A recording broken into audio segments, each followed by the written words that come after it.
Na igrišču kapetan, za domačimi 4 zidovi oče in mož, v prostem času pa tudi podjetnik, s podobno mero kreativnosti kot na nogometnih zelenicah. Najbolj priljubljeni mariborski Brazilec je mestu po brazilskem zdaj dal pridih še španskega življenja. Premor po koncu jesenskega dela sezone in pred začetkom zimskih priprav pomeni članom vijolične čete čas za počitek, sproščanje in zapolnjenje baterij za vse, kar sledi med spomladanskim bojem za dvojno krono.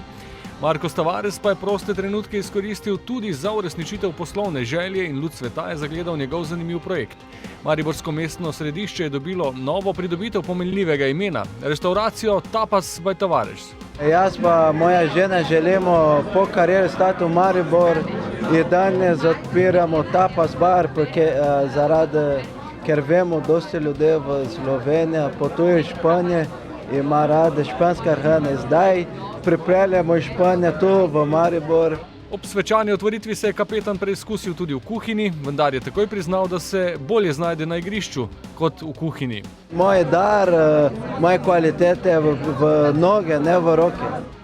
Smo probali malo recept, sem malo probal, ampak moja žena boljše kuha doma in tudi moji otroci dela, da mama boljše kuha doma.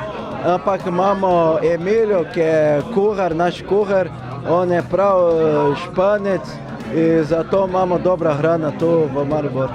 Kot je Marcos večkrat omenil, dileme, kje bo z družino živel po koncu kariere, ni. Kot pripravo na prihodnost počasi že razmišlja tudi o potezah po karieri. Toda do takrat, ko bo skrb za restavracijo prešla v ospredje, je še dovolj časa. Zdaj je prva naslednja poteza jasna.